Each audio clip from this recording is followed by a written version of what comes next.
La forêt à Papy, épisode 1.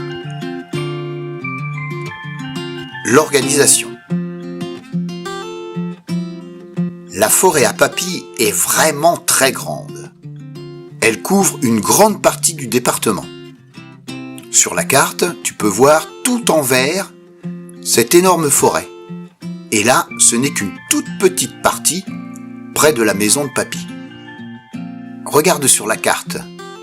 Il y a plein de traits dans tous les sens et tous ces traits-là, ce sont des chemins. La plus grande partie de la forêt à Papy appartient à l'État, c'est-à-dire elle appartient à tout le monde. Mais il y a aussi des petits endroits qui sont des propriétés privées, c'est-à-dire que des personnes ont une partie de la forêt pour eux tout seuls. Bien sûr, on n'a pas le droit d'y rentrer.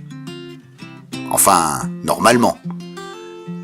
Parce que Papy, comme il est toujours un petit peu rebelle, des fois, il va un petit peu dans les propriétés privées.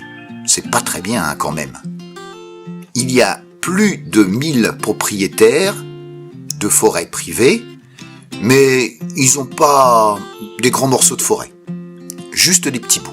Ils en profitent pour couper du bois et le vendre.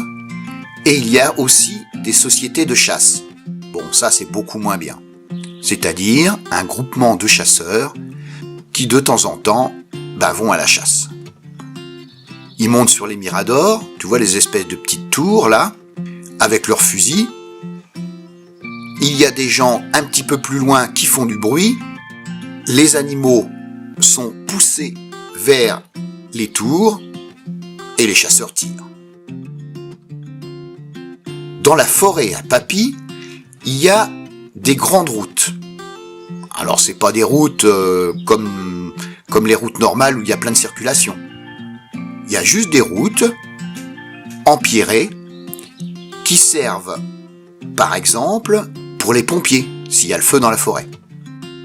Et ces grandes routes sont aussi utilisées pour les camions qui transportent le bois. En dehors des grandes routes, il y a aussi des petits sentiers pour les promeneurs à pied. Tu vois le panneau.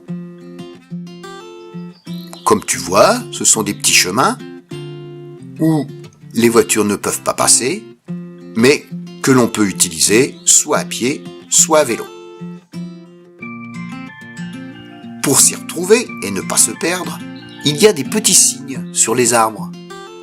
Regarde là par exemple, on voit de la peinture rouge et blanche. Il suffit de suivre toutes ces indications pour ne pas se perdre. Parfois, on a une croix, regarde, blanc et rouge qui forment une croix. Ça veut dire que sur ce chemin-là, c'est pas la bonne route, il faut pas y aller. Dans la forêt de Papy, il y a aussi des chemins cavaliers, c'est-à-dire pour les chevaux. Tu vois le signe du panneau, on voit une botte et un étrier pour un cheval. Ce sont des tout petits sentiers et regarde, on voit la trace qu'ont fait les chevaux. On peut aussi y aller à pied, bien sûr, et en vélo. Pour ne pas se perdre dans tous ces chemins, sur certains arbres, on voit des panneaux. C'est un petit peu comme dans une ville. Il y a le nom des rues. Toute la forêt est pleine de routes qui ont un nom. Et avec la carte à Papy, on ne peut pas se perdre. Il y a aussi des grands carrefours. Sur les carrefours, il y a 4, 5, 6, 7 ou 8 routes qui débouchent au même endroit. Et là, on a des grandes indications avec le nom des routes. Il y a aussi une partie des routes de forêt avec des barrières. Et là, un grand panneau interdit, sauf ceux qui ont le droit. Alors Papy, toujours aussi un petit peu rebelle, quand il voit des barrières comme ça, en général, il passe soit par-dessus, soit sur le côté avec son vélo. Mais bon, c'est pas très grave. Dans la forêt à Papy, il y a aussi des plans d'eau. Dans toute la forêt, il y en a plus de 1000. Des petites mares ou des grands étangs.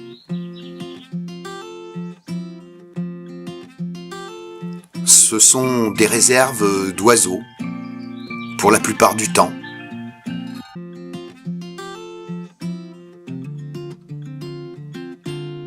Dans la forêt à Papy, ceux qui s'occupent de la forêt pour l'entretenir s'appellent des gardes forestiers. Tu vois, ils ont un petit peu un uniforme comme la police. Mais ils n'ont pas d'armes et ils sont plutôt gentils. J'en ai rencontré plusieurs et on peut discuter avec eux.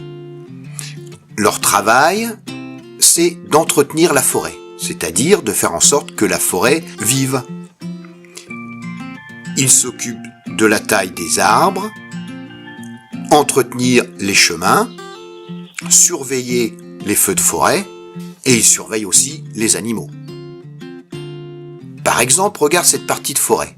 Il y a quelques arbres et il y a tout un tas, partout, de petits arbustes qui poussent dans tous les sens. Alors, ils coupent les petits arbustes. Tu vois, regarde, il y a un gros tas de branchages, ce qui permet aux autres arbres de bien pousser. Là, par exemple, on a quelques fougères et les grands arbres qui peuvent pousser sans être gênés par les petits. Aussi, dans la forêt à Papy, si on coupe des arbres, on en replante aussi. Par exemple, ici, ils ont replanté des pins. Quand ils seront grands, on pourra les couper et faire des planches. Dans la forêt à Papy, il y a plein de sortes d'arbres, mais il y a surtout des chênes. Moi, c'est les arbres que je préfère. Regarde celui-ci, un grand chêne, il est magnifique. On le reconnaît avec ses feuilles. Tu vois, ils sont un petit peu dentelés, comme ça, tout autour. Il y a aussi une grande partie de sapins, avec le feuillage tout en haut et des grands troncs. Dans la forêt à Papy, il y a aussi des zones protégées par les gardes forestiers. Et ils font des expériences. Ils plantent des arbres, ils voient ceux qui poussent le mieux. Bref, ils étudient. Ils regardent les animaux aussi qui attaquent les arbres, parce que parfois il y en a. Donc, ils mettent du grillage tout autour pour que personne vienne piétiner. Et ils font pousser des arbres pour voir s'ils résistent, par exemple, au réchauffement du climat. Elle est vraiment belle, la forêt à Papy. La prochaine fois, je t'expliquerai et je te montrerai tous les animaux de la forêt que Papy a vus. En attendant, des grands bisous!